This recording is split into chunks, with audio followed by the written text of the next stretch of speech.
Bueno, buen día. Bienvenidos a la clase 18. La agenda para hoy es un pequeño repaso de las GANs que vivieron la clase pasada. Después vamos a ver un par de temas que quedaron colgados, que son el algoritmo de síntesis de textura y transferencia de estilo, que está un poco relacionado a lo que veníamos viendo de modelos generativos. Y después vamos a ver el tema de la clase de hoy, que es el aprendizaje profundo bayesiano. En ese caso, lo que vamos a hacer es pasar de modelar las distribuciones de probabilidad sobre los datos a modelar la distribución de probabilidad sobre las funciones que modelamos las funciones paramétricas con las que modelamos la relación entre la entrada y la salida. O sea, se puede ver como también un modelado de la distribución de los parámetros de los modelos. Pero bueno, va a quedar más claro cuando lleguemos ahí. Bien, entonces repasando lo de la clase pasada, vieron con Pablo las redes generativas adversarias. La idea era modelar de manera implícita la distribución estadística de un conjunto de datos de entrenamiento. Entonces la idea es que tener un modelo del cual podamos tomar muestras que sigan esas mismas estadísticas sin necesariamente repetir los datos que están en el conjunto de entrenamiento. Eh, bueno, lo que vieron es que modelar la distribución en el espacio de alta dimensión correspondiente al número de píxeles de la imagen es extremadamente difícil, entonces lo que se utiliza es un modelo generativo que pasa de un vector latente, z, que está en una más baja dimensión, pasa por una red neuronal y genera, a partir de ese vector que está muestreado de una distribución simple, genera una imagen en alta dimensión que está muestreada de la distribución de los datos de entrenamiento.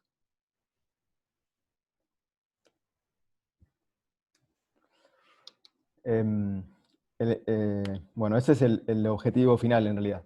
¿Cómo se logra esto? Bueno, como veían, con un entrenamiento en base a una competencia entre dos jugadores. Y por eso se llaman redes generativas adversarias, porque está esta idea de que hay un generador y un discriminador que compite o que se comporta de manera adversaria con respecto al generador, ¿sí?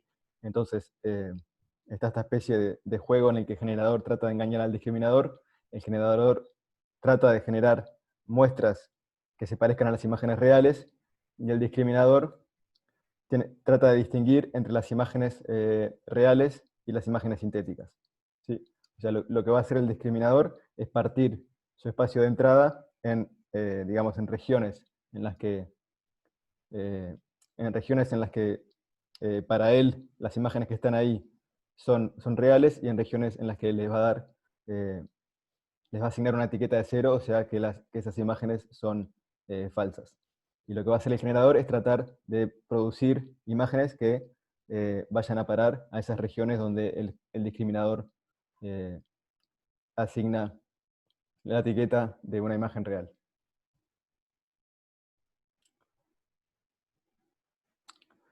Bien, entonces, ¿qué funciones de costo se utilizan para el entrenamiento de la GAN? Bueno, la función de costo en realidad es un juego de minimax, porque está el generador que quiere minimizar esta función de costo y el discriminador que la quiere maximizar, ¿sí? Y la función de costo, si bien asusta un poco, en realidad, si la disectamos es bastante fácil de entender. Tenemos por un lado, mirando primero al discriminador, el discriminador quiere maximizar la probabilidad de los datos reales. O sea, los datos reales les quiere asignar una etiqueta igual a 1, ¿sí? Si la etiqueta es 1, este logaritmo va a ser 0. Y esto se va a maximizar. Por otro lado, para los datos que vienen del generador, el discriminador le quiere asignar una etiqueta de 0, ¿sí? Entonces ahí el logaritmo de 1 menos 0 me quedaría 0 y no pagaría un costo en ese caso. Por otro lado, el generador lo que va a tratar, actúa sobre el segundo término de la función de costo, lo que va a tratar de hacer es que al pasar el vector z por él, saque con una imagen que el discriminador le asigne una etiqueta de 1, o sea, que lo tome como una imagen real. En ese caso, este logaritmo nos estaría quedando el logaritmo de un número muy pequeño, que es un valor negativo muy grande. Entonces, el generador trata de minimizar ese valor. Bueno, entonces esto se entrena iterativamente. Típicamente se hace una iteración para el discriminador y una iteración para el generador.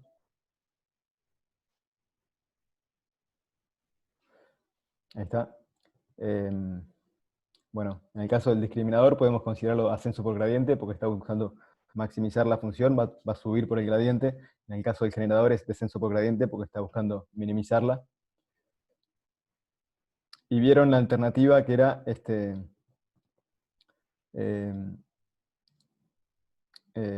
en vez de, para el generador, en vez de minimizar esta función que queda un poco rara porque no tiene, digamos, no tiene límite inferior, directamente maximizar la probabilidad,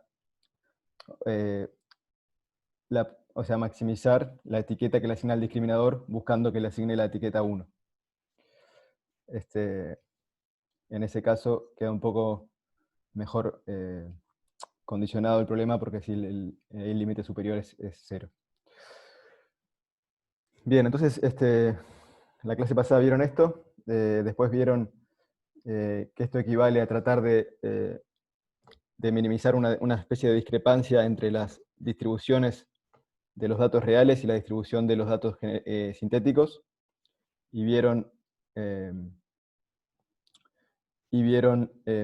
otra alternativa que es utilizando la distancia de Wasserstein, que bueno, equivale a una medida entre distribuciones que tiene que ver con el transporte óptimo, o sea, considerando que las dos distribuciones son una especie de montañas de tierra, cuál es la mejor forma eh, de llevar de una a la otra. Y en ese caso lo que pasaba es que los gradientes de la función de costo quedaban mejor condicionados y había más señal de gradiente para entrenar, y en general era un mejor proceso de entrenamiento para las GANs. En este caso, puede dar problemas de gradientes si el discriminador aprende muy rápido, por ejemplo. eh, eh, Puede llegar a una zona saturada en la que no le llegue información al generador para mejorar. Eh, ¿Quedó alguna duda sobre las GANs que quieran preguntar ahora?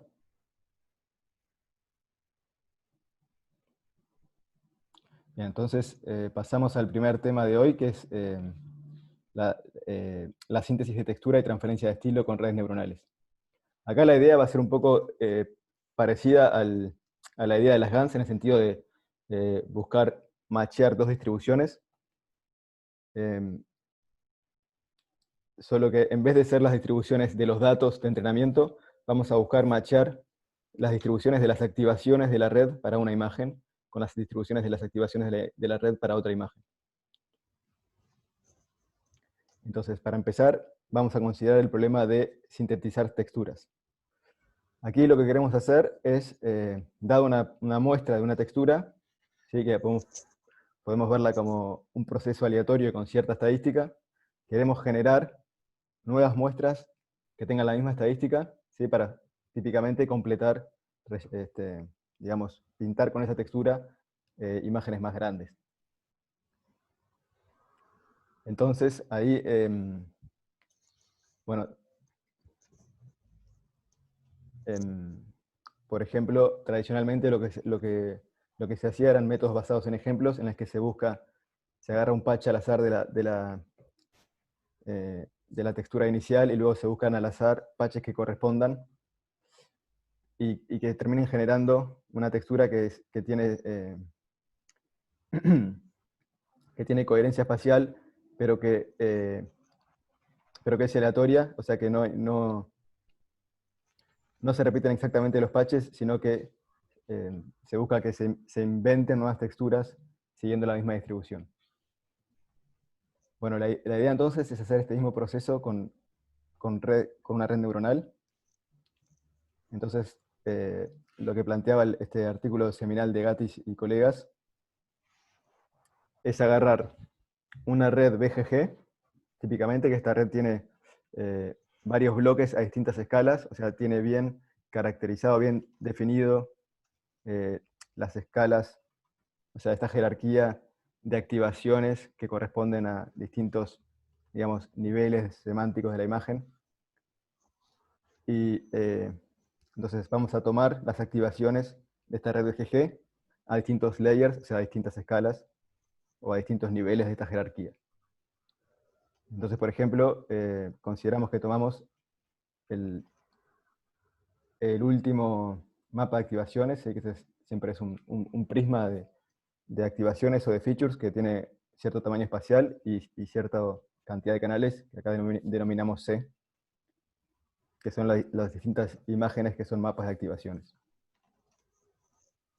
Bien, entonces lo que vamos a hacer es tratar de obtener alguna especie de estadística de este mapa de activaciones. ¿Sí? Una forma de hacerlo es calcular, por ejemplo, el producto externo entre todas las activaciones que corresponden a un píxel con sí mismo. Y luego, sobre esto lo vamos a promediar sobre todos los vectores, o sea, sobre todos los píxeles que son vectores de largo C. Esto se puede hacer eficientemente reescribiendo, o sea, haciendo un reshape de este volumen como una matriz de altura C y ancho H por W, donde en cada columna están estos vectores, o a veces se llaman en la literatura hipercolumnas, que contienen para un píxel todos los features de este feature map. Entonces, es esta matriz por sí misma traspuesta, y nos da algo que se llama la matriz de Gram, que bueno, si dividimos esto por el número de píxeles, nos queda el promedio de esto que está acá. ¿Sí? O sea, lo que hay en cada elemento de la matriz de Gram va a ser en definitiva para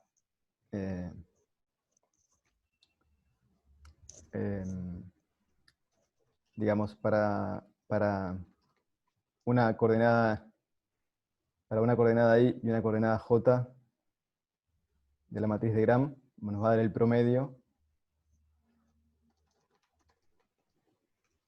Perdón. Si esta feature es X, nos va a dar el promedio para todos los píxeles del feature correspondiente al canal. Perdón, esta es una suma sobre todos los píxeles. Nos va a dar el promedio del el producto entre el feature correspondiente al canal I y el feature correspondiente al canal J. Es una correlación. Es una especie de correlación, aunque no está centrada, Claro. entre las activaciones en los canales.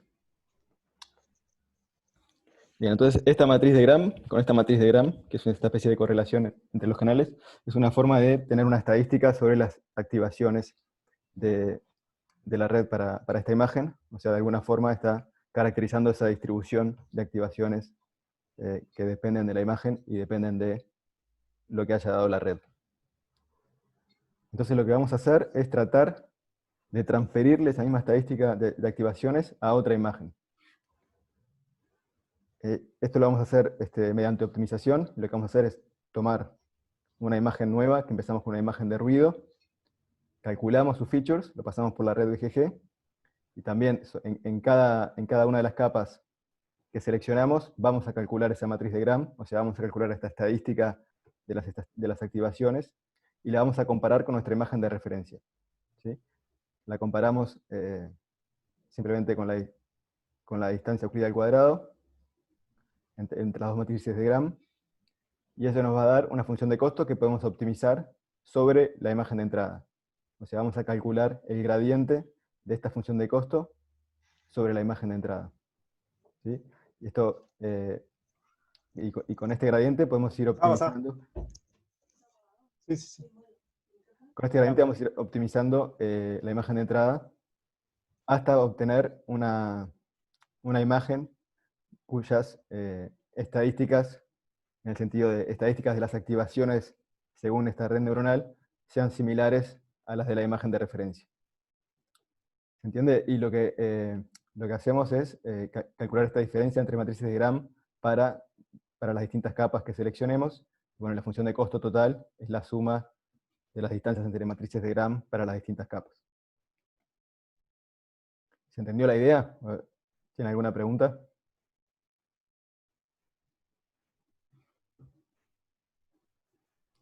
¿Esto es como un modelo iterativo que se entrena para cada imagen o no? Esto sí, se hace para cada imagen iterativamente. Uno calcula el gradiente de esta función de costo, o sea, trata de calcular a dónde me tengo que mover para que mis estadísticas se parezcan un poco más a la imagen de referencia. Me muevo un poquito, un paso alfa en esa dirección, vuelvo a calcular todo, y vuelvo a calcular el gradiente y moverme en esa dirección. Esto está en el entregable 3, pero sí, típicamente para una imagen, por ejemplo, de 256 por 256, te diría que harían falta del orden de 100 iteraciones para tener algo razonable.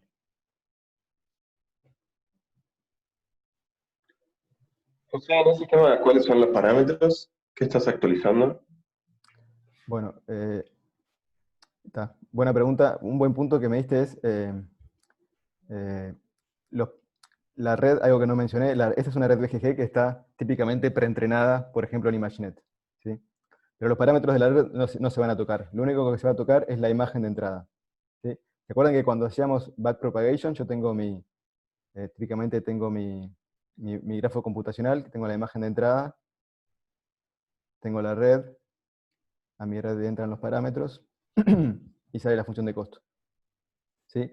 Yo puedo calcular el gradiente tanto para los parámetros, que es lo que usábamos para entrenar la red, como para la imagen de entrada, que es una variable más en el grafo computacional.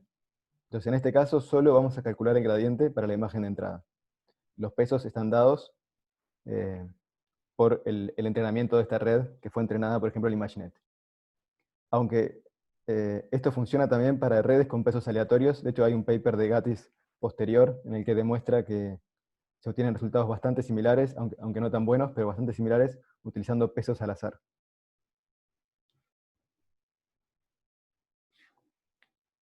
¿Se entendió, Leopoldo? Sí, sí, perfecto. Gracias. Bueno, entonces estos son algunos ejemplos de las texturas que se pueden generar aleatoriamente. Y acá los autores comparaban hacer el macheo de matrices de Gram, o sea, machar esta estadística de las activaciones en distintas capas. Típicamente pool 4 es la capa de max pooling del nivel de jerarquía 4, o sea, más arriba, y acá vamos bajando en los niveles de la red. Y lo que se observa es que, bueno, en los niveles de mayor jerarquía tiende a capturar cosas un poco de más alto nivel semántico, y en los niveles de menor jerarquía, más bien elementos de bajo nivel. El algoritmo final utiliza una combinación de todas las capas como veíamos en este diagrama.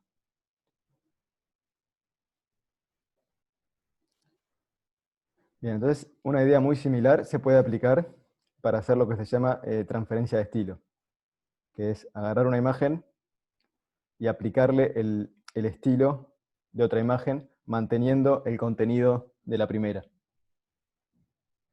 Este es otro artículo de Gatis que aparece un año más tarde. Entonces lo que se obtiene a la salida es una imagen que tiene el contenido de la primera, pero el estilo de la segunda, ¿sí? Y de nuevo la idea va a ser transferirle, o sea, lograr que tenga las mismas estadísticas que la imagen de referencia.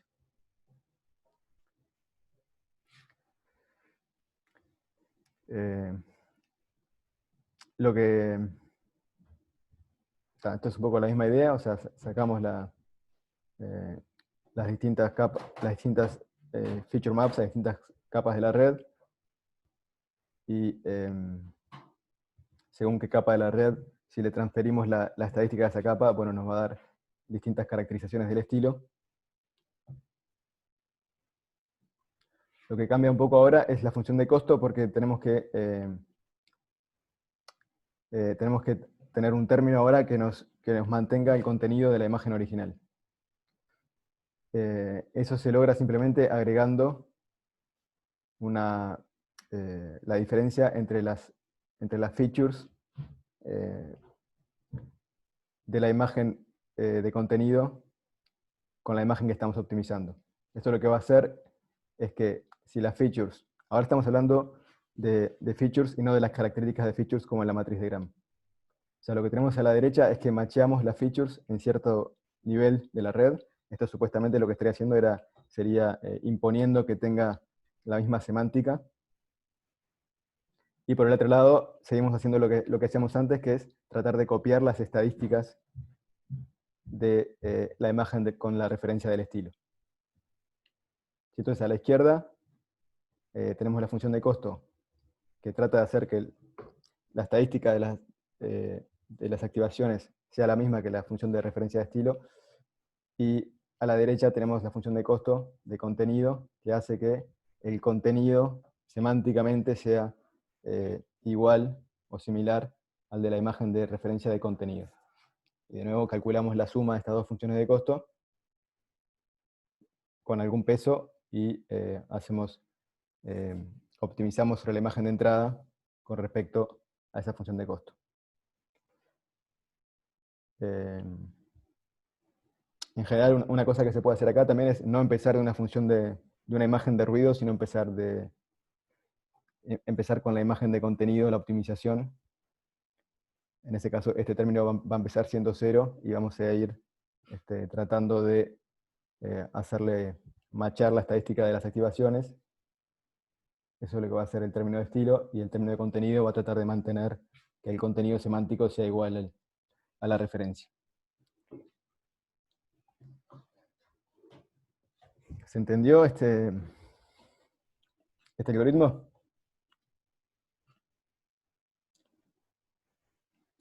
Si no hay dudas, Sí, se entendió. paso a dar algunos. Este es uno de los papers que está para presentar, ¿no? ¿Puede ser? No me acuerdo.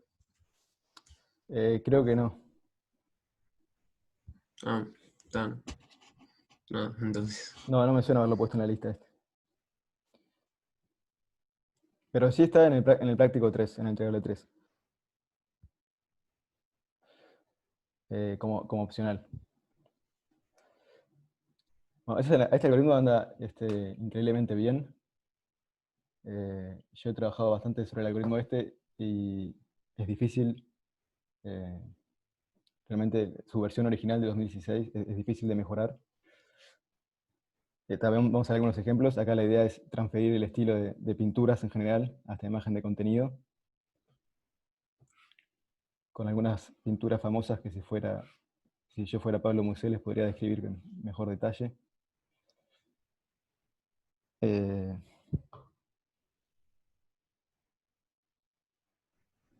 Bueno, justo estas las conozco, es La noche estrellada de Van Gogh y El grito de Munch. Y esto creo que es Picasso. Y bueno, pero se entiende la idea.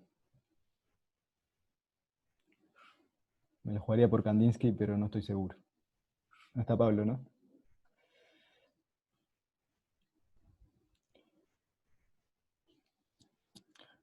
Bien. ¿Quedó claro la transferencia de estilo? Pasamos al siguiente tema, entonces, rapidito, que es Transfer Learning o transferencia de aprendizaje. Bien, entonces está la idea de que entrenar una red, como tiene millones de parámetros, requiere contar con un conjunto de datos muy grande, ¿no? Entonces, esto en general, uno tiende a pensar que no se puede aplicar Deep Learning cuando no tenemos muchos datos para entrenar. Un poco de esto vamos a hablar también en la parte de aprendizaje bayesiano. Bien, la idea del aprendizaje por transferencia es mostrar que esto no es correcto, que se puede aprovechar típicamente una red preentrenada en algún conjunto de datos, típicamente ImageNet, que es un conjunto de datos que, como siempre hablamos, tiene millones de imágenes con unas 1000 categorías, y esto hace que un modelo preentrenado ahí tenga muy buenas nociones de cuáles son de cómo procesar información visual. Entonces la idea del aprendizaje por transferencia es simplemente agarrar una red preentrenada y según cómo sea el caso de la aplicación que vamos a tratar, de repente hacer un reentrenamiento o de toda la red o de alguna de las capas superiores, o incluso en algunos casos alguna de las capas inferiores. Bueno, esta es una idea que existe hace tiempo y que tiene muchísimo uso. Ya la hemos visto, de hecho. Entonces, como decía, la idea es entrenar toda la red en ImageNet. Y si tengo un pequeño conjunto de datos para una nueva tarea, congelaríamos todos los parámetros de la red hasta alguna de las últimas capas y reentrenaríamos por ejemplo, la última capa, ¿sí? Esto puede verse como que usamos toda la parte de abajo de la red como un extractor de características tipo caja negra, que nos da un descriptor de la imagen, y después para ese descriptor de la imagen entrenamos un clasificador lineal. Entonces, típicamente si tenemos pocos datos, un clasificador lineal es algo razonable, sobre todo pensando en que no haga overfitting. Y luego, bueno, según el tamaño del conjunto de datos, podríamos ver de entrenar algunas capas más, y que nos quede como, de vuelta tenemos un extractor de características abajo, y lo que tenemos arriba es una red neuronal de unas pocas capas. Bien, entonces está buena esta tabla para ver qué tipo de aprendizaje por transferencia podemos aplicar según la tarea que vayamos a atacar. Entonces, supongamos que vamos a tener en cuenta qué tan similar es el dataset nuevo con el dataset que ya entrenamos. O sea, con el dataset con el que fue preentrenada esta red. Entonces, ¿qué pasa si tenemos un dataset muy similar? Por ejemplo, que nuestra nueva tarea son imágenes naturales y nuestra red fue preentrenada en ImageNet, y tenemos pocos datos. ¿Qué partes de la red les parece que habría que reentrenar y qué partes habría que fijar?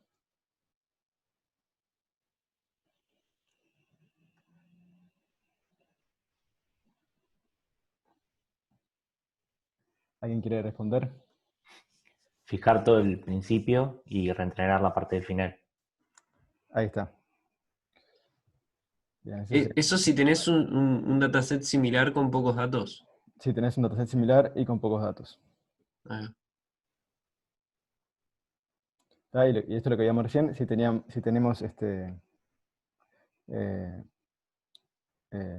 muchos datos, o si tenemos más datos, podemos reentrenar un poco más de la red, y esto se puede ver como entrenar una red de pocas capas sobre ciertas features extraídas por el resto de la red. ¿Qué podemos hacer si tenemos pocos datos y un dataset muy diferente? Por ejemplo, tenemos datos de imágenes médicas y una red preentrenada en ImageNet. y no, ahí busca otra cosa. Sí. Ahí es un problema. Bueno, lo mismo si tenemos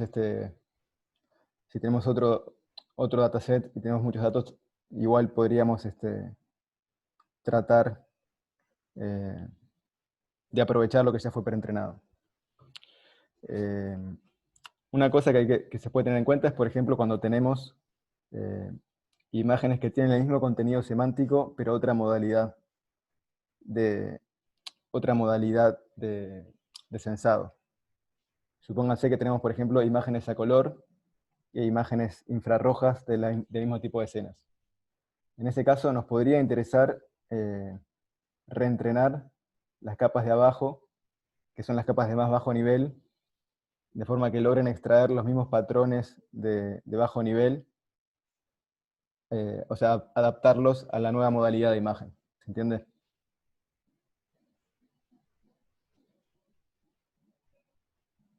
O sea, ahí suponiendo que la modalidad de la imagen cambia, o sea que lo que van a ver las primeras capas va a ser distinto a lo que habían sido preentrenadas, pero que la semántica, o sea, lo de mayor nivel jerárquico, va a ser lo mismo. Ese sería un caso en el que podríamos pensar en reentrenar las capas de abajo y no las capas de arriba. Bueno, la idea de transfer learning, como les decía, se utiliza muy seguido. Por ejemplo, todo lo que vimos en la parte de estimación de objetos y estimación de pose, que pasaban la imagen por una red convolucional típicamente entrenada en ImageNet, y luego sobre las distintas regiones del feature map hacían la predicción de los objetos, de las máscaras o de las poses. Bueno, en este caso, por ejemplo, en este estimador de pose, lo que indican en el paper es que utilizan la red BGG19. Las redes BGG lo que tienen de interesante, si bien no son las redes más eficientes en cuanto a número de parámetros y en cuanto a eficiencia en performance, tienen esta estructura jerárquica bien definida, que hace que un poco más interpretable saber con qué tipo de activaciones estamos trabajando. Bien, el caso de subtitulado de imágenes, que lo vimos en el práctico, también utilizaba una red preentrenada en ImageNet. Bien,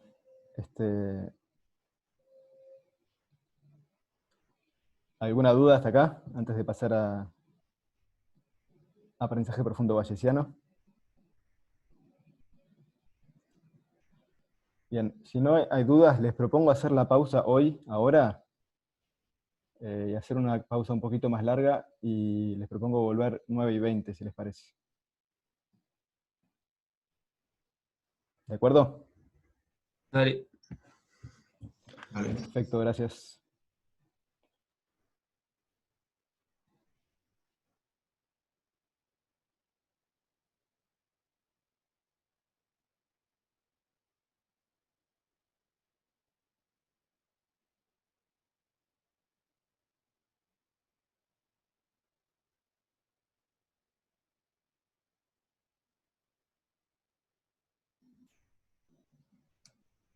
Bien, entonces, la idea del aprendizaje bayesiano, en general de la inferencia bayesiana, es, como decía antes, vamos a modelar probabilísticamente el espacio de funciones, que son nuestras hipótesis de cómo son las relaciones entre la entrada y la salida para un problema.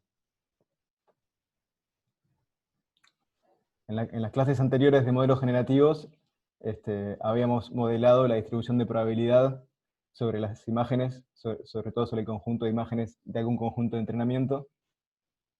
Lo que vamos a hacer ahora es, dado un problema de aprendizaje, vamos a modelar probabilísticamente las distintas hipótesis que definen, o sea, siempre trabajamos con familias paramétricas de funciones, o sea, y para cada valor de los parámetros tengo una familia que relaciona la entrada con la salida, una función que relaciona la entrada con la salida, y esa es mi hipótesis de trabajo.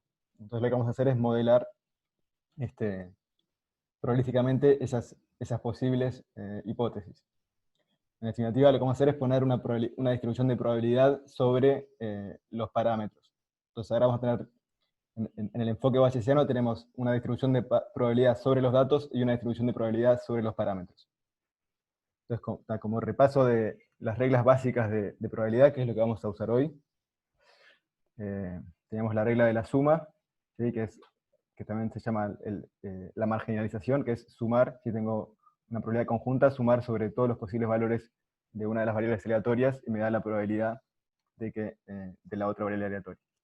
La regla del producto, que es descomponer la probabilidad conjunta en el producto de una probabilidad condicional y una probabilidad marginal. Y juntando esas dos simples reglas, construíamos estas reglas auxiliares. Y la primera, que es simplemente expresar la regla de la suma utilizando la regla del producto y poner dentro de la integral el producto de la probabilidad condicional por la probabilidad marginal. La fórmula de Bayes, que pone en correspondencia las dos condicionales con las marginales. Y después vimos la esperanza, que es la definición de la esperanza, que es la integral la esperanza de una función es la integral de la probabilidad aleatoria multiplicada por el valor de la función para cada valor. Bien, entonces en esta clase vamos a trabajar sobre todo con la fórmula de Bayes, de ahí viene el nombre de aprendizaje bayesiano, y la vamos a utilizar en el contexto del modelado de funciones. En ese contexto vamos a tener que W van a ser los parámetros de nuestra función y X van a ser nuestros datos. Entonces lo que vamos a hacer en general es establecer una función de probabilidad sobre los parámetros, que esto me va a decir cuál es a priori mi creencia sobre cuáles son las posibles explicaciones, las posibles funciones que ponen en referencia que ponen en correspondencia la entrada y la salida. Y esta probabilidad de esos parámetros dado X me va a decir ahora esa creencia que yo tenía sobre los parámetros, cómo se va actualizando a medida que yo voy observando datos. ¿Sí? Típicamente lo que esperamos es que a medida que vayamos observando más datos, voy a ir refinando mi creencia o mi incertidumbre sobre cuáles son los parámetros correctos para el problema. Bien, ¿por qué entonces es importante? ¿Por qué esta es un área importante? ¿Y por qué es importante tener una caracterización de las distintas posibles funciones que puedan explicar el conjunto de datos que tengo? Imaginemos que tenemos un problema de análisis automático de imágenes médicas, en el que queremos determinar a partir de ciertas imágenes tomadas con cierto equipo de cierto paciente, si tiene cierta enfermedad o no. Entonces supongamos que tenemos 5 muestras, o tenemos un conjunto limitado de muestras, en este caso estos 5 puntos que ponen en correspondencia la entrada con la salida, típicamente la imagen con el diagnóstico, y queremos ajustar un modelo para después hacer predicciones, dado una nueva imagen, X estrella, queremos hacer predicciones sobre la condición del paciente. Entonces supongamos que tenemos estos dos modelos, que los dos ajustan muy bien los datos de entrenamiento, y ahora queremos hacer una predicción para el X estrella. ¿Cuál de las dos predicciones les parece que es correcta?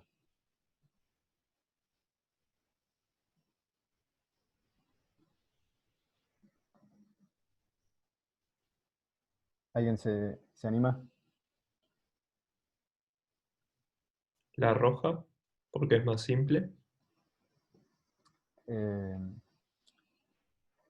Está bueno lo que decís, porque vamos a hablar un poco de eso, de cómo la inferencia bayesiana termina favoreciendo modelos más simples. Y un poco más suave también, si se quiere.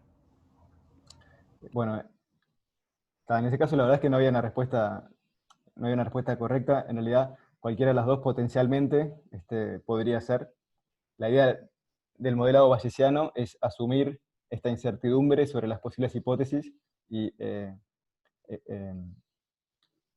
decir que, dado los pocos conjuntos los pocos datos que tenemos, no podemos determinar con exactitud cuál de todas las posibles hipótesis es la correcta para explicar la relación de los datos.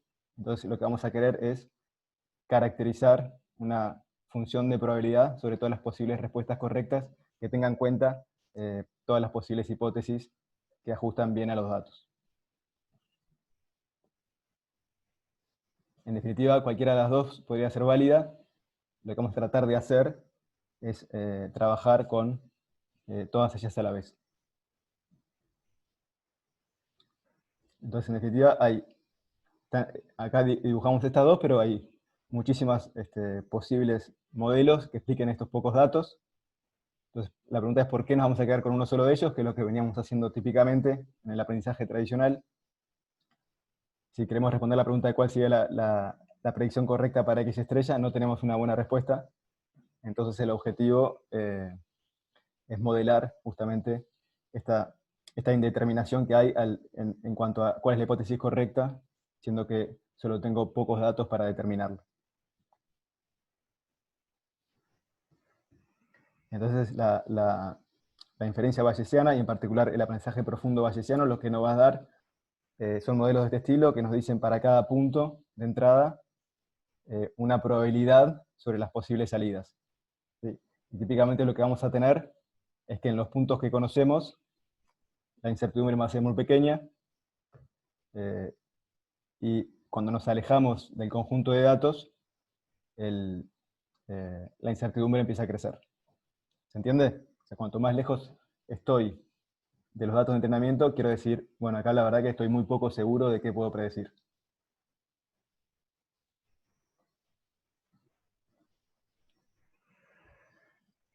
Bien, entonces la idea fundamental que hay en la inferencia bayesiana es asumir explícitamente todos nuestros supuestos, nuestras hipótesis sobre los datos y sobre los modelos de datos con los que vamos a trabajar.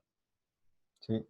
Entonces, típicamente vamos a asumir que hay cierto proceso que pone en relación la entrada con la salida, ¿sí? Que está gobernado por ciertos parámetros, y que lo que desconocemos es el valor de esos parámetros, pero vamos a también imponer cierto conocimiento a priori sobre lo que pensamos que podría ser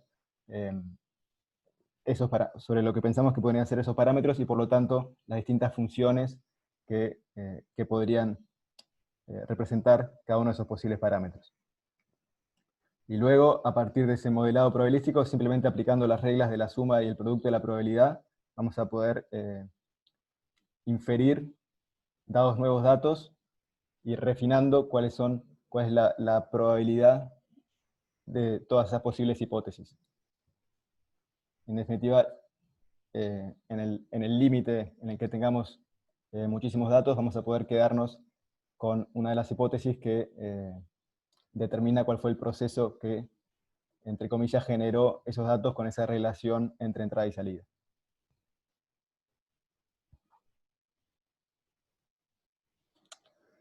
En el caso de clasificación de imágenes, por ejemplo, vamos a asumir que hay un proceso subyacente en su generación, ¿sí? Y que la relación entre la entrada X, la imagen, y la salida Y, que es la etiqueta, está gobernada por cierta función paramétrica. Esto es lo que veníamos haciendo hasta ahora. Vamos a observar pares de imágenes y clase, ¿sí? Y queremos inferir los parámetros de esa función que mapea imagen a clase. Lo que vamos a asumir es que en realidad tenemos, para los datos que tenemos, típicamente una red neuronal con muchísimos parámetros va a poder encontrar distintos valores de los parámetros que mapean correctamente de entrada a salida. Entonces lo que queremos hacer es trabajar con todos esos posibles valores de los parámetros que explican bien los datos de entrenamiento, de manera de tratar de caracterizar cuál sería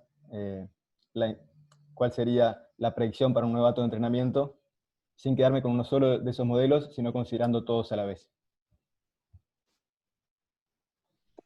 Pero ¿cómo terminas haciendo eso? ¿Tenés que como traer varias versiones de la misma red o algo por el estilo?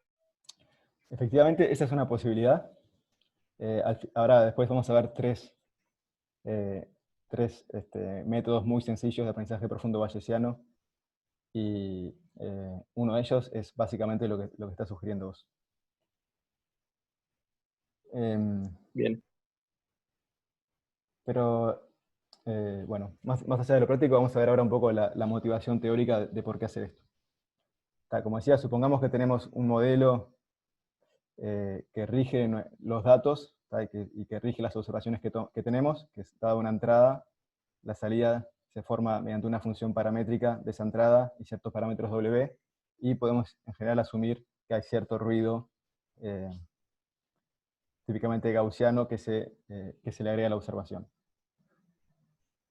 Entonces, suponiendo que ese ruido es gaussiano ID, y eso es lo que hacíamos en el curso de estimación para los estudiantes que estuvieron en estimación de series temporales, es que vamos a partir de la distribución del ruido, podemos hacer un modelo probabilístico de la relación entre la entrada y la salida. Entonces ahora la salida es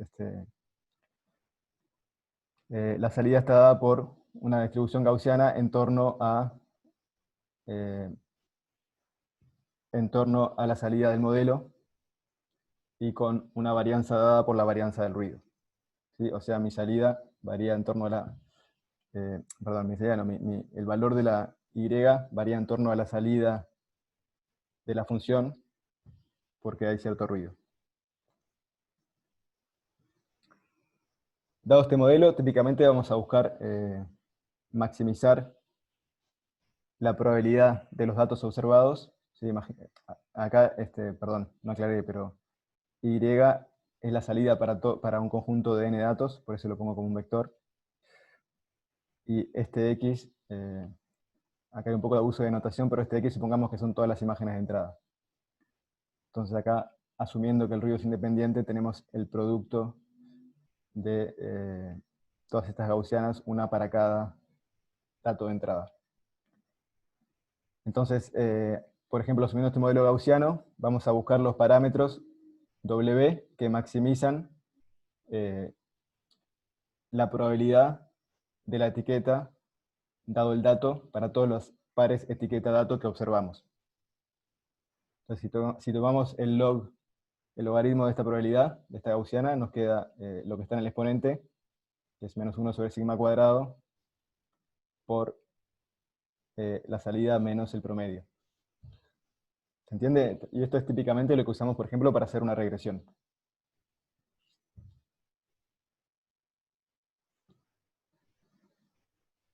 Bueno, me comí algunas paréntesis. Bien, entonces, ahora como decía, vamos a asumir, además de cierta probabilidad sobre los datos, cierta probabilidad sobre los parámetros. ¿Sí? Entonces, por ejemplo, vamos a asumir que los parámetros del modelo siguen una distribución normal con cierto sigma. ¿Esto qué quiere decir? ¿Se acuerdan que de alguna forma nosotros usamos las funciones de probabilidad para caracterizar nuestra incertidumbre sobre alguna cantidad? ¿Sí? Entonces, esto no quiere decir que los datos son un proceso, que los parámetros vienen de un proceso aleatorio de ruido, sino es una forma de decir, bueno, yo la verdad que no sé cuáles van a ser mis datos, cuáles van a ser mis parámetros, perdón, pero tengo cierta idea de qué valores sí son probables o no son probables, y eso lo caracterizo con una gaussiana.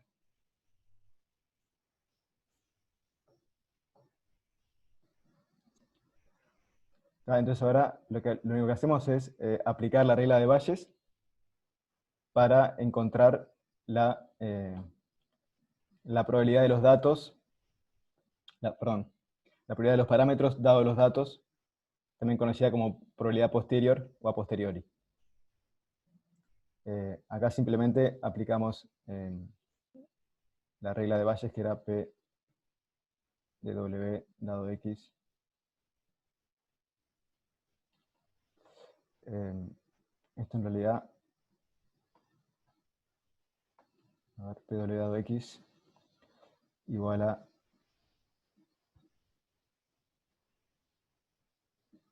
estoy quedando corto, perdón, voy a empezar de vuelta.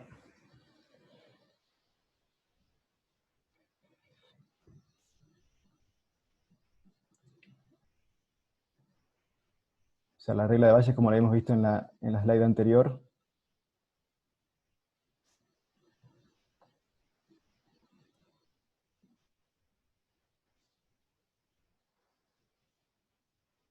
bien, acá faltó el P de X, así que voy a cambiar esto por un signo de proporcional.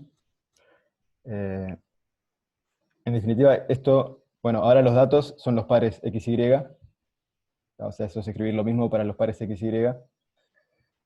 en definitiva, ahora lo que hace la probabilidad posterior es decir cómo se modifica mi creencia sobre los posibles valores de los parámetros a partir de haber observado los datos. ¿Sí? Y esto es proporcional a dos cantidades que conocemos, que son la probabilidad de los datos dado los parámetros, ¿sí? Que esto es lo que teníamos acá. Normalmente ese es el modelo que yo estoy fijando y lo conozco, multiplicado por mi distribución a priori de los parámetros, que en este caso asumimos que era gaussiano. ¿Sí? Lo que viene abajo en realidad, para que sea una igualdad, es la integral en W de todo esto. Pero bueno, en definitiva, utilizando esta expresión para la probabilidad a posteriori, es lo que usamos para calcular típicamente lo que se llama el máximo a posteriori, que es maximizar con respecto a los parámetros esta expresión, ¿sí? O sea, es buscar los parámetros que maximizan la probabilidad de los parámetros dados los datos observados. Entonces tenemos, cuando aplicamos el logaritmo, tenemos la probabilidad o verosimilitud de los datos, que es el término que teníamos antes, que usamos típicamente en regresión cuando asumimos un modelo gaussiano, y después tenemos más el log de PW, que como W también era un modelo gaussiano, nos queda un término con la norma de W cuadrado. ¿Sí?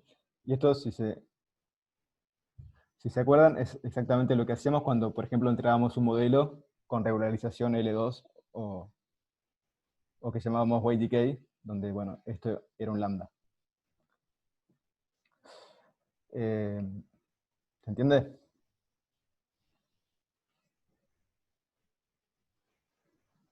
Sí, en realidad el cociente de las varianzas, ¿no? No. No necesariamente, depende cómo lo escribas, pero digo, acá hay un signo de proporcional, así que puedes pasarlo. Así que. Una Bien. pregunta, ¿la parte izquierda no debería de ser PW dado XY? Sí, buena. Bien, estabas atento, gracias.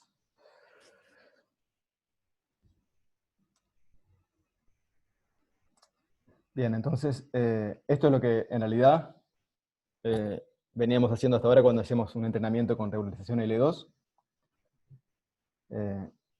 Lo que se conoce como inferencia bayesiana en sí no es hacer esto, sino que es ir un poco más lejos y considerar todos los posibles valores de W.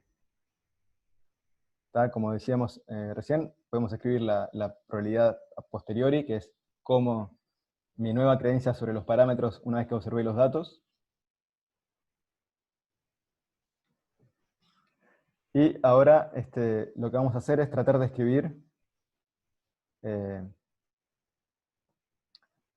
para un nuevo dato de entrada, cómo podemos considerar todos los posibles valores de los parámetros para predecir un nuevo valor. Y eso nos va a permitir caracterizar la probabilidad de la salida para un nuevo dato de entrada. ¿Sí? Entonces, en definitiva, lo que vamos a buscar encontrar es, dado un conjunto de entrenamiento, que estos son los YX negrita, y un nuevo dato, cómo caracterizar esa probabilidad de la salida Y estrella. ¿Sí? Esto es lo que teníamos en la imagen acá. Estos datos serían los XY de entrenamiento.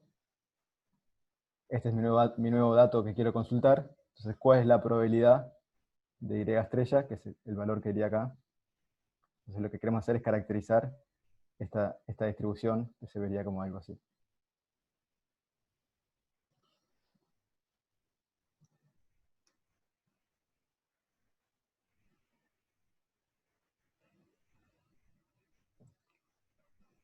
Bien, entonces lo que vamos a hacer es aplicar la regla de la suma, ¿sí? Asumir que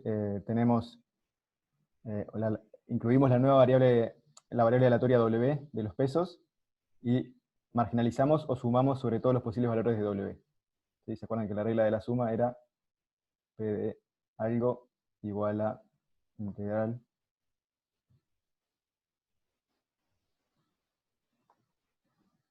tomar un conjunto, de la conjunta sumamos sobre todos los posibles valores de la segunda variable y nos queda la probabilidad de la primera variable. Eso mismo aplicamos acá, metemos W y vamos a hacer la suma, perdón, tengo que corregir las slides, este W va acá, pero bueno, vamos a hacer la suma sobre todos los posibles W, y esto se puede reescribir de manera de separar la predicción para un nuevo dato, dado los parámetros, multiplicado por la probabilidad a posteriori de los parámetros, dado el conjunto de entrenamiento. ¿Ahí usaste Bayes? Acá usamos, sí, acá usamos Bayes. A ver.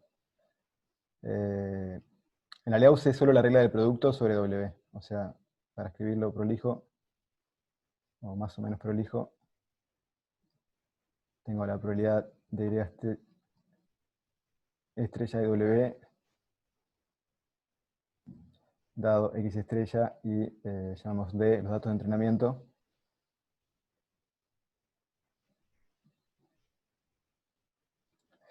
Esto es igual a la probabilidad, a ver,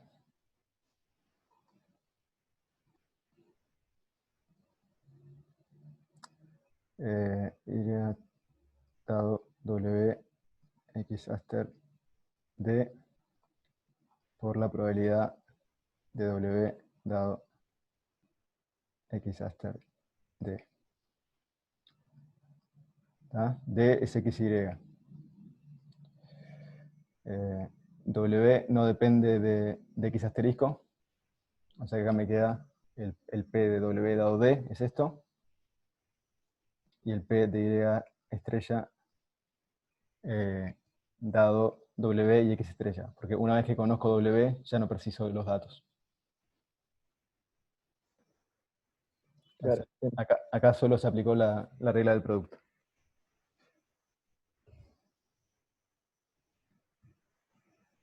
Bien, entonces esto me da la distribución que se llama predictiva sobre la nueva salida para un valor de entrada nuevo. Y con esto podemos, por ejemplo, tomar el promedio para dar una posible predicción o considerar la varianza para dar una caracterización de la incertidumbre.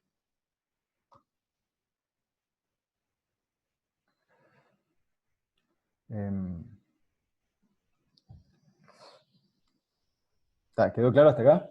Salí un poco mezclado porque hay errores en las slides, pero si tienen preguntas, por favor.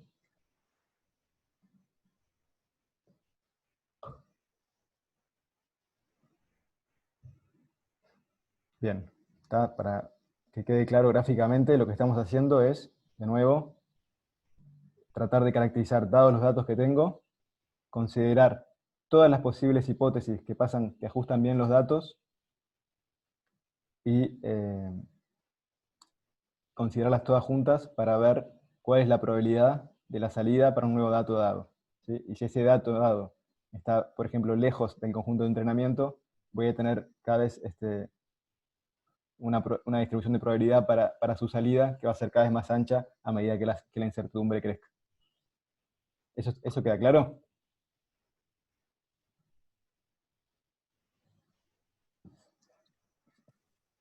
Sí. Gracias.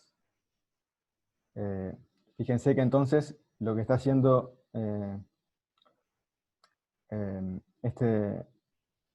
esta marginalización, que se conoce también como el promediado bayesiano, es considerar todos los posibles valores de W dados los datos de entrenamiento, ¿sí? Entonces esto le va a dar un peso alto a los valores de los parámetros que explican bien los datos de entrenamiento, o sea que pasan por los puntos que tengo de entrenamiento, y le va a dar valor bajo a los valores de W que no ajustan bien, o sea, los datos de entrenamiento, o sea que el término a posteriori sería muy bajo.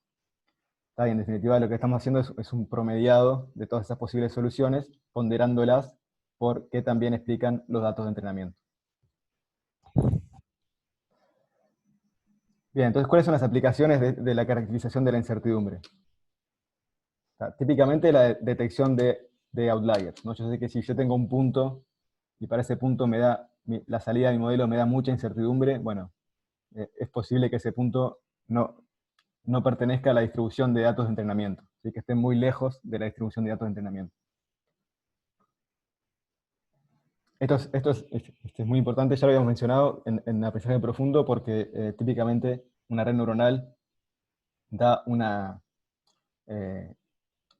da una respuesta con mucha confianza para algunas de las clases del conjunto de entrenamiento, aunque yo le pase una imagen que no pertenece a ninguna de esas clases.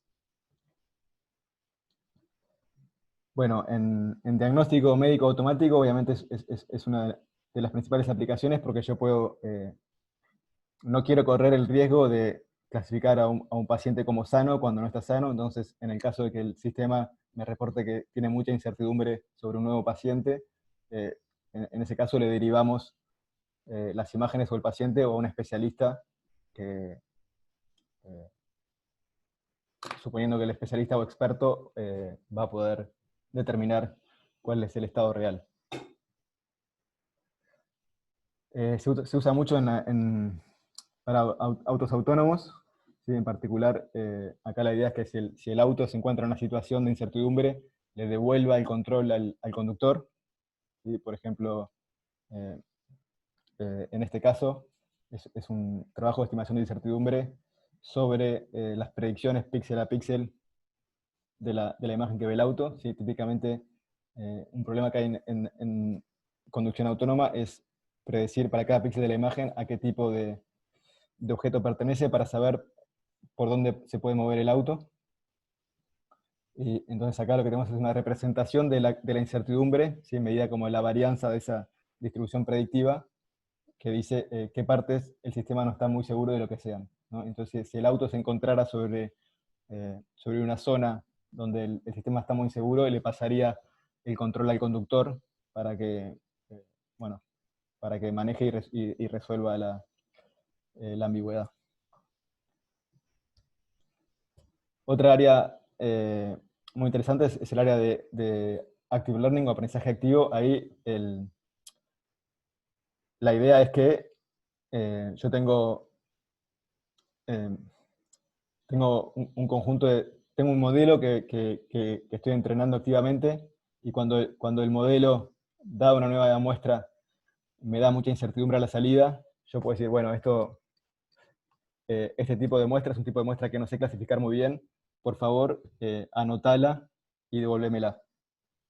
Entonces, es una forma de que el modelo reconozca en qué tipo de datos está incierto, y entonces podemos determinar qué tipo de datos vale la pena anotar, teniendo en cuenta que el costo de anotación es muy alto.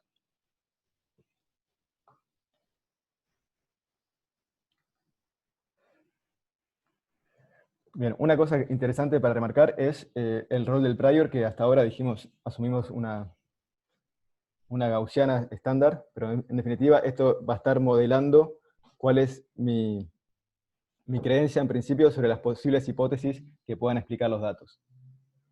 ¿Sí? El caso paradigmático para explicar aprendizaje bayesiano es el de una moneda que tiramos y, por ejemplo, supongamos que la moneda tiene una probabilidad lambda de salir cruz y una probabilidad 1 menos lambda de salir cara. En el aprendizaje por máxima verosimilitud, o sea, tratando de buscar el parámetro lambda que maximiza la probabilidad de los datos observados, imagínense que tiramos una moneda y sale cara. Entonces, si yo le pregunto, ¿cuál es la probabilidad de que salga cruz en la segunda tirada?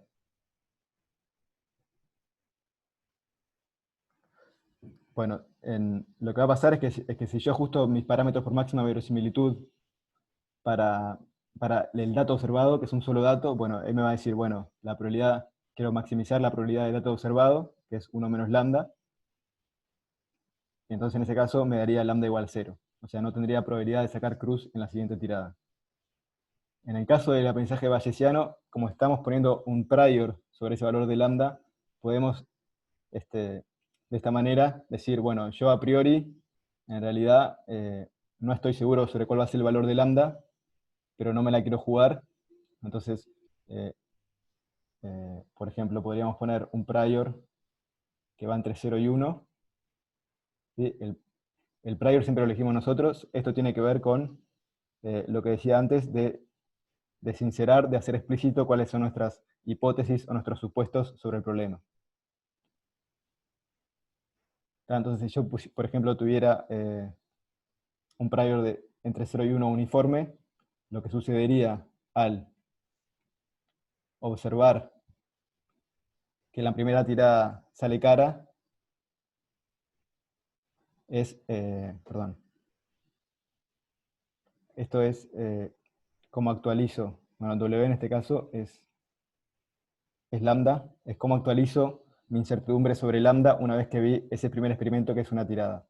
Bueno, lo que voy a tener es el producto de, del prior por la verosimilitud de la observación, y eso es lo que va a hacer típicamente es tirar la masa de probabilidad de W hacia los parámetros que mejor explican los datos observados. ¿Sí? En este caso la va a empujar hacia el parámetro, al valor del parámetro que equivaldría a una moneda que sale siempre cara. O sea que donde lambda es cruz, donde lambda es 0.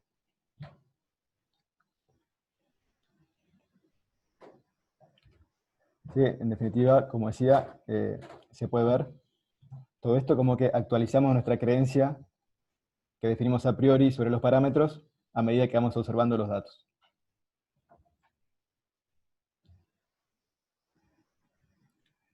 Bien, entonces vamos a ver cómo se aplica todo esto en aprendizaje profundo. Tenemos, ¿se acuerdan?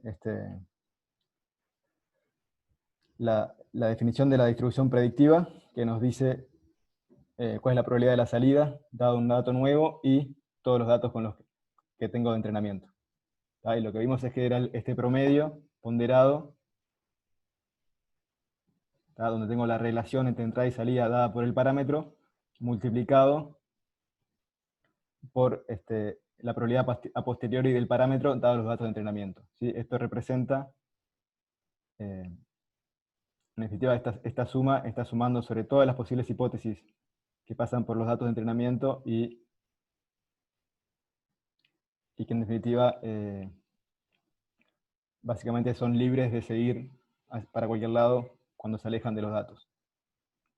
Y como decía hoy, las hipótesis que pesen más acá van a ser las que expliquen bien los datos, y las hipótesis que pasen lejos van a tener una muy baja probabilidad a posteriori. Entonces, ¿cómo podemos hacer este promediado de las distintas hipótesis con redes neuronales?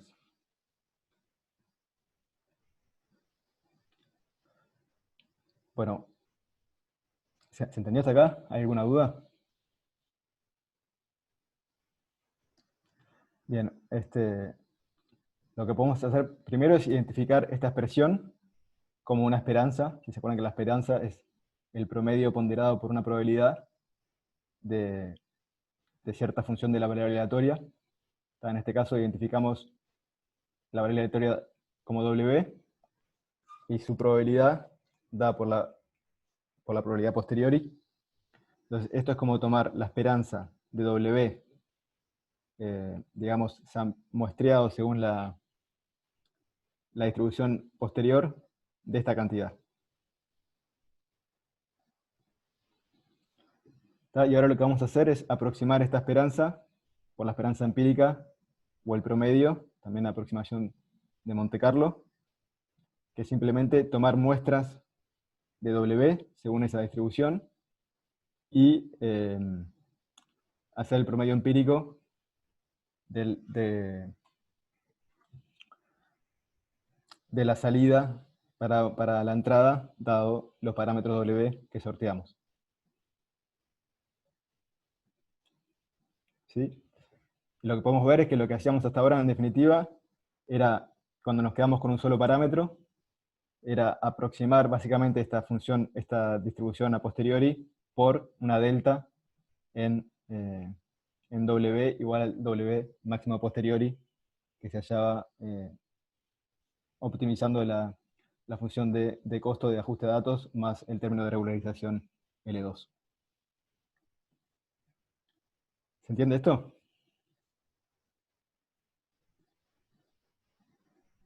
En definitiva, para repetir, esta integral que determina la distribución predictiva, ¿sí?, de cómo va a ser la salida para un nuevo punto, se puede ver como una esperanza según la probabilidad posteriori de los parámetros, y esa esperanza la puedo aproximar empíricamente si puedo tomar muestras de esa distribución y puedo promediar distintas salidas para distintos valores de los parámetros muestreados según esa distribución. ¿Está? Por ejemplo, esto lo que me daría sería KW me daría una posible curva en este caso, y las curvas más probables serían las que tendrían mayor probabilidad posteriori.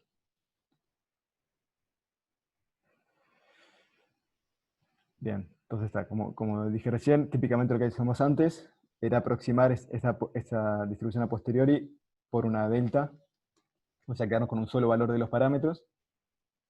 O sea, en esta gráfica lo que sería tomar una sola de estas curvas que aproximan bien los datos. En definitiva, lo que hubiéramos hecho era para un dato nuevo, hubiéramos predicho algún valor de Y dado por esa curva. Obviamente eso podría haber sido,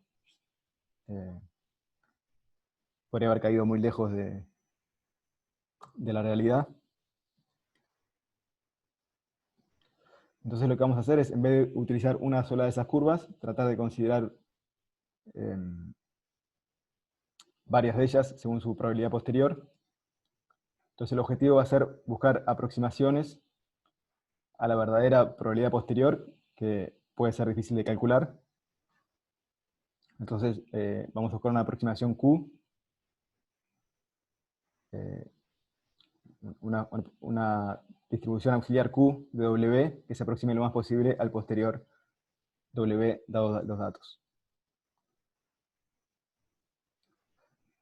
En definitiva,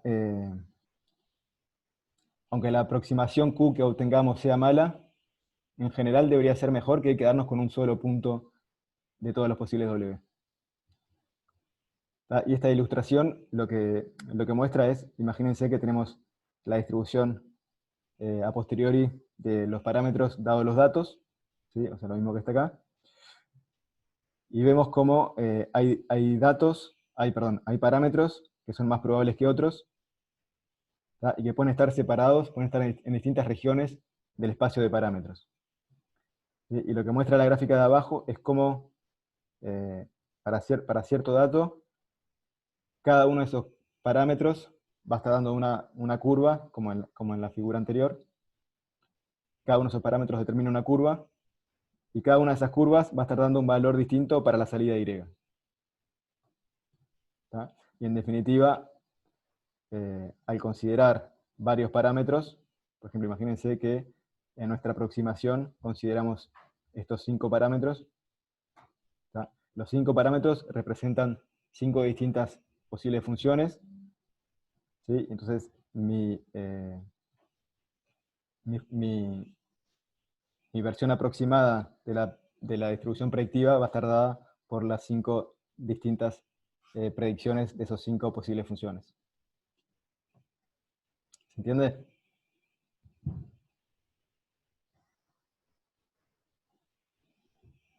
¿Se entiende O sea, esas diferencias como de alturas en la gráfica de abajo vendría a ser la incertidumbre que estabas mencionando. Sí, la incertidumbre sería como si vos tomaras, o sea, si queremos modelar la incertidumbre como una distribución de probabilidad de todas las posibles salidas, bueno, acá lo que tenés que hacer es considerar todas las posibles salidas para todos los posibles parámetros W. como obviamente Como para los que tenés, ¿no? tenemos un límite computacional de lo que podemos hacer, en este caso nos quedamos con 4, dije 5, perdón, antes, son 4, con 4 valores de W, entonces tenemos un conjunto finito de posibles muestras de esa distribución predictiva.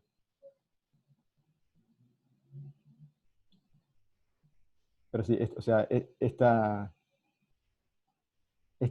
curva, digamos, estaría caracterizando cuál es la incertidumbre sobre Y para este caso.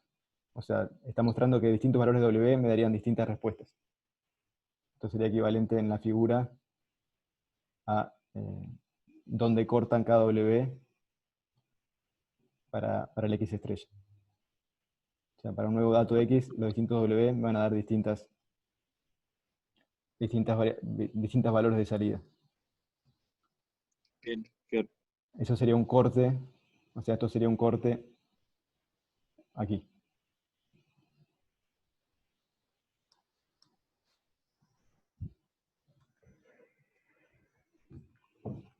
Bien, entonces vamos a ver tres métodos para hacer un poco estas ideas en aprendizaje profundo. El primero, que es uno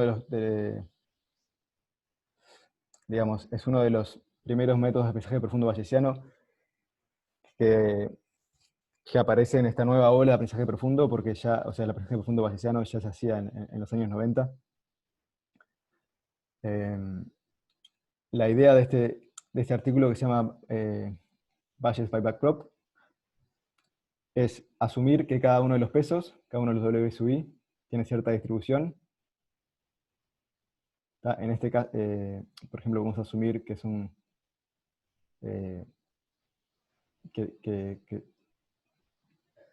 que tienen cierta distribución gaussiana. ¿Sí? En la imagen, en realidad, esta es una imagen del paper que corresponde al caso de mixturas de gaussianas, pero bueno, podemos imaginar que estas son todas gaussianitas. ¿Está? Entonces lo que vamos a hacer es entrenar esta red utilizando el reparametrization trick que usábamos en el entrenamiento de autoencodes variacionales.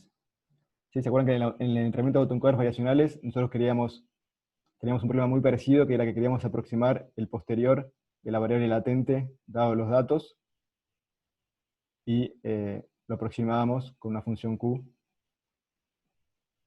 de la variable latente dado X.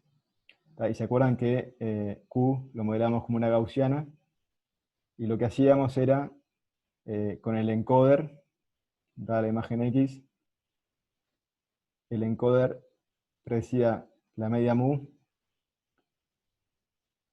y la varianza sigma, ¿tá? Y luego para entrenar se tomaba una variable auxiliar epsilon, sorteada de una normal cero identidad, y se multiplicaba por sigma y se le sumaba mu.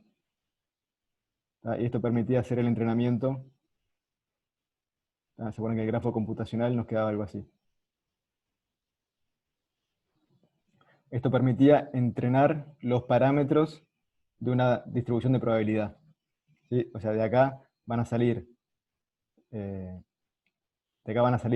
muestras que siguen una gaussiana muy sigma, pero como lo formo a partir de multiplicar y sumar con respecto a una variable auxiliar, yo puedo hacer el entrenamiento sobre muy sigma, porque el gradiente pasaba para ahí, y de esa forma se entrenaba el Variation Autoencoder. Esto es muy similar. Acá lo que queremos hacer es entrenar los parámetros de la red. Entonces lo que vamos a decir es que ahora este muy sigma van a ser parámetros para la distribución de cada uno de los parámetros que efectivamente van a actuar en la red. Y podemos aplicar el mismo truco de reparametrización sobre esos parámetros. Entonces, en cada pasada de la red, yo muestreo un valor de los parámetros que sale de una distribución gaussiana controlada por cierto mu y cierto sigma, que los aprendo para cada uno de los parámetros con el truco este de reparametrización. En definitiva, para cada parámetro de la red, tengo dos parámetros, o sea, la desventaja de este método es que duplica el tamaño de la red, pero es una forma de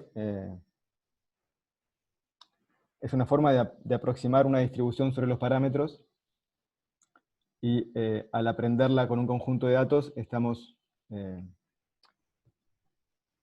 haciendo el equivalente a obtener una distribución sobre los parámetros dados los datos observados. ¿Tá? Y durante la inferencia, para hacer el promediado bayesiano, digamos, para hacer este promediado bayesiano, lo que hacemos es tomar muestras al azar de cada una de esas gaussianitas que nos van a definir los parámetros al azar. ¿Quedó más o menos claro?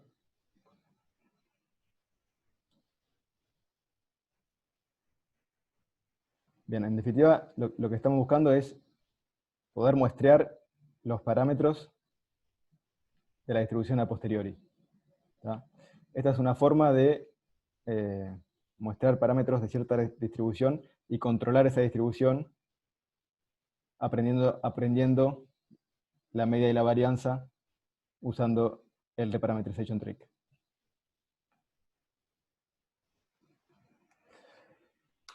Bien, el segundo método que vamos a ver es Monte Carlo Dropout. Si se acuerdan de Dropout, la idea es que al azar apagamos algunas de las neuronas. Entonces, esto también tiene un componente estocástico, y podemos verlo como la multiplicación de las neuronas por una máscara. Perdón, esto se puede ver como la multiplicación de los pesos por una máscara de ceros y 1 con cierta probabilidad, o sea, con cierta distribución de Bernoulli con probabilidad P. Entonces, en el paper los autores demuestran que efectivamente esto es una forma de modelar esa distribución a posteriori. En este caso no es una distribución gaussiana, es un poco más complicado, porque viene de apagar o prender los pesos con probabilidad P. Y lo que proponen en el paper entonces es, durante la inferencia, o sea, para una muestra de test, es correr la red varias veces con dropout. Entonces en cada pasada se apagan pesos distintos, entonces a la salida voy a tener aleatoriedad. Bueno, y la idea es que esa aleatoriedad va a estar dada, digamos, esa aleatoriedad va a estar reflejando la distribución predictiva tal como aparece en la fórmula de Bayes, ¿no? O sea, en definitiva, ahora voy a estar promediando este promediado, que lo hacía para calcular la esperanza empírica. Lo voy a estar tomando, o sea, los distintos W sub I van a estar dados por las distintas realizaciones de dropout.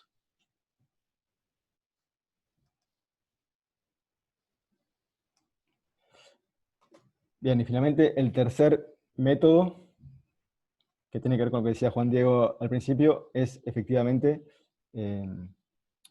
entrenar distintas instancias del mismo modelo y tomar cada uno de esos entrenamientos como, o sea, cada uno de esos entrenamientos en definitiva va a encontrar un valor de los promedios, un valor de los parámetros distinto, y bueno, para cada uno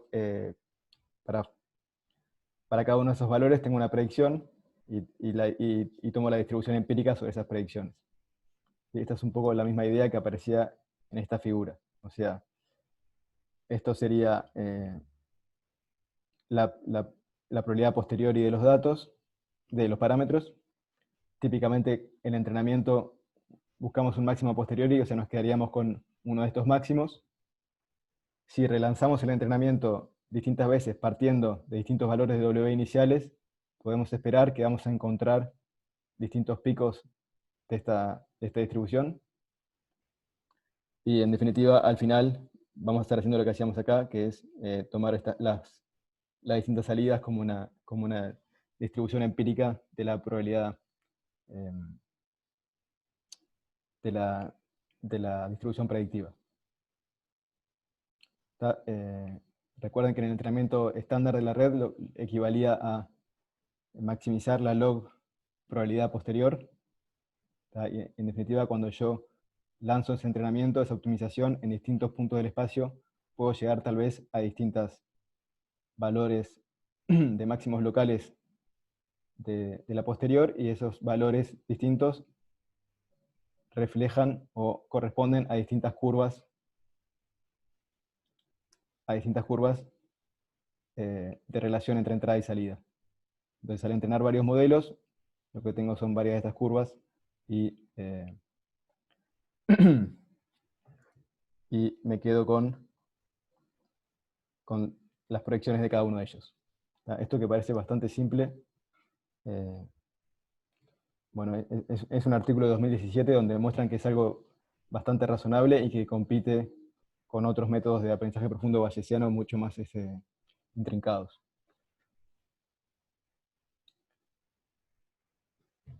Bien, para ir terminando, una cosa que no hablamos es cómo evaluar esta caracterización de incertidumbre, ¿sí? Entonces, lo que habíamos dicho es que una de las ventajas que tenía caracterizar la incertidumbre es que si yo veo que hay una muestra en la que no estoy muy seguro, se la puedo pasar a un experto, y que el experto, en definitiva, me dé la respuesta correcta. Entonces, una manera de comparar qué tan bien predice la incertidumbre un método u otro es agarrar un problema de clasificación, ¿sí? Y, por ejemplo, tomar el 10% de las muestras con más incertidumbre, ¿sí? Según mi método de estimación de incertidumbre, y para ese 10% de muestras se lo damos a un experto y asumimos que el experto le da la respuesta correcta. ¿Tá? Entonces lo que vemos es, bueno, acá graficamos la curva ROC, que plotea la tasa de verdaderos positivos versus la tasa de falsos positivos. No importa entenderlo en detalle, pero cuanto más arriba, cuanto más cerca de acá estemos, mejor. Y lo que vemos en la curva ancian es qué pasa si, bueno, clasificamos el dataset con nuestro modelo tal cual, nos da la curva ancian.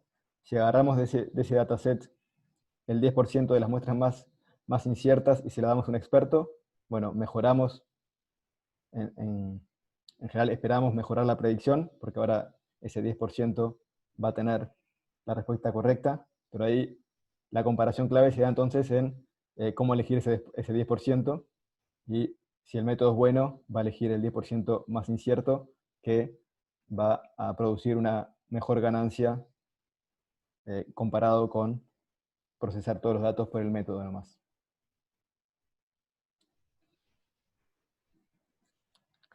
Este es un aspecto no menor, o sea, sigue siendo un área activa de investigación cómo comparar las estimaciones de incertidumbre, porque en definitiva no hay una respuesta correcta, no es posible construir un conjunto de datos realista con anotaciones de cuál sería la incertidumbre correcta para una muestra.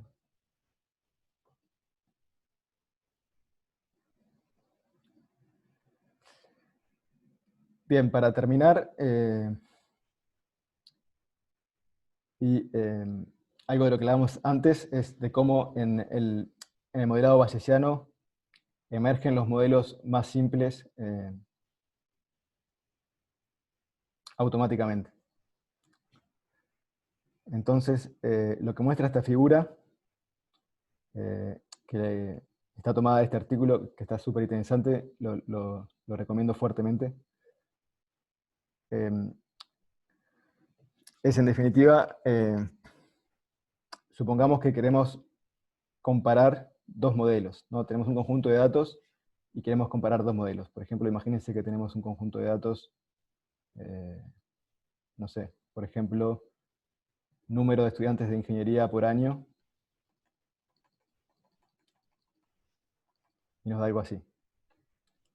Bueno, entonces estos son nuestros datos D.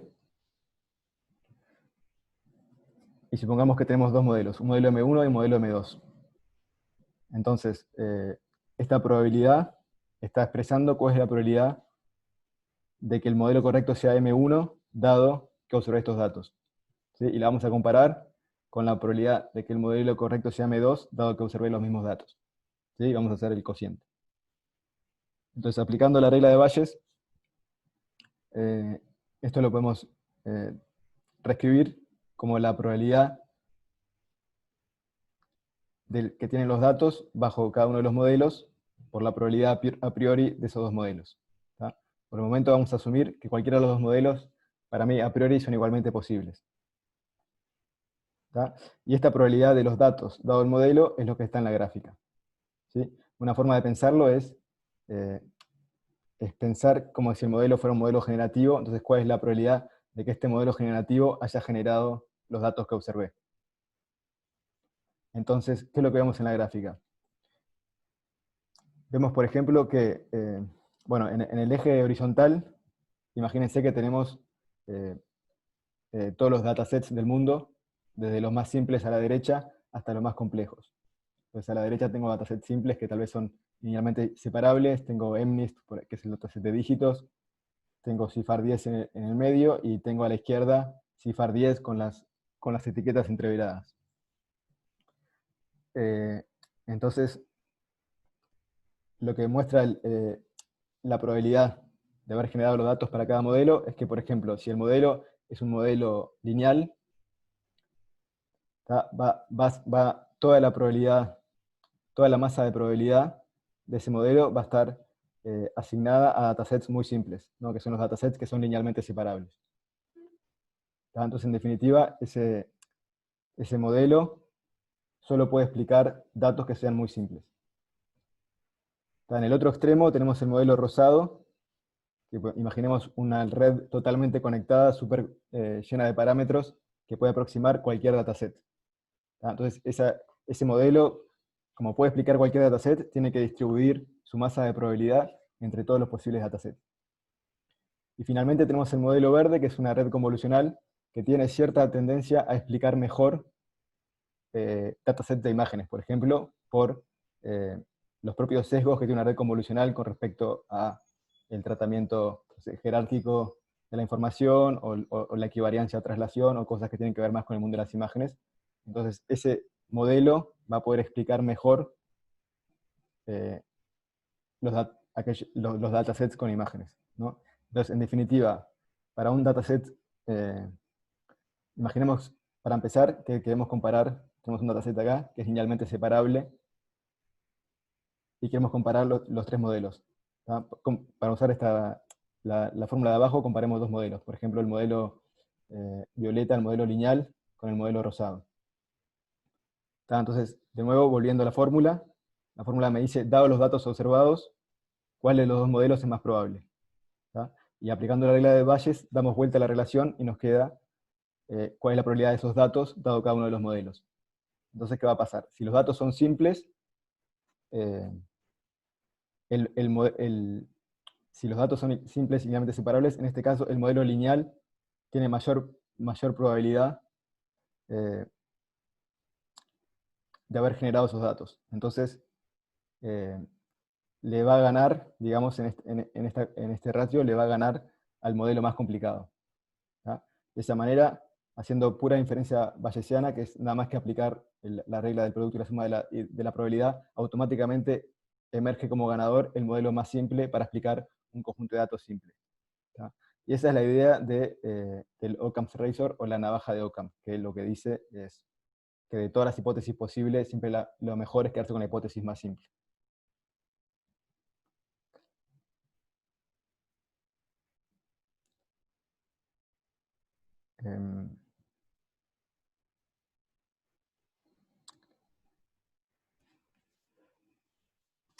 ¿Se entendió? Si quieren que repase alguna parte.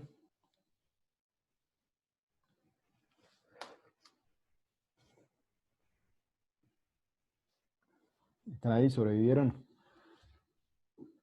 Estamos. Se entendió. A mí me quedó una pregunta del dropout, porque lo estás usando como forma de aproximar cualquier distribución de probabilidad o solo binomial. ¿Cómo fue? ¿Cuál dijiste, Bernoulli? No, bueno, en definitiva, lo que va a pasar es que sí, es que vos podés ver la matriz de pesos después del dropout, como la matriz de pesos original, multiplicada por una máscara binaria, que sí, que la binaria, cada uno de los pesos, sigue una distribución Bernoulli con probabilidad P.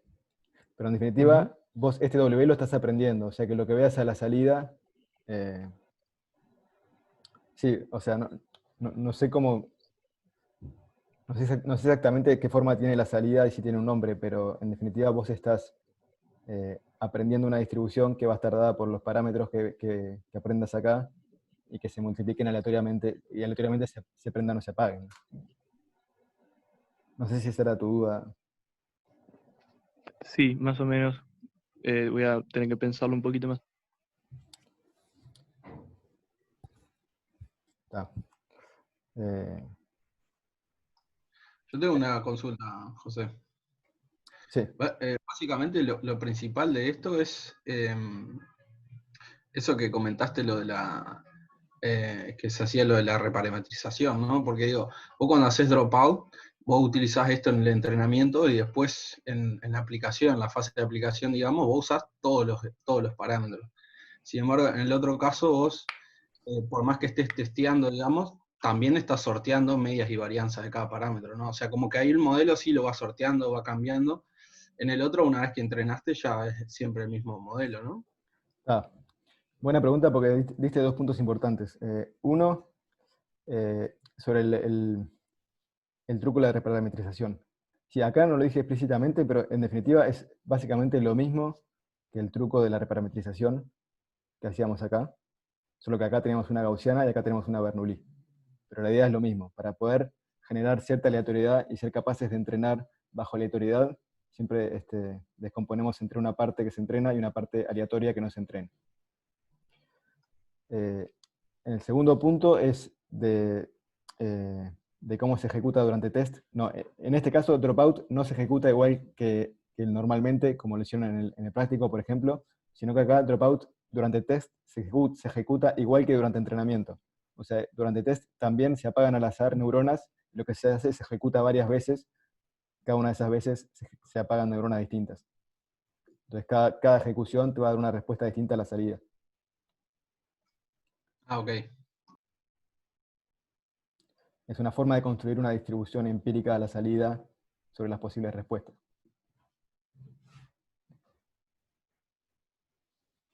Está bien. Gracias. De nada.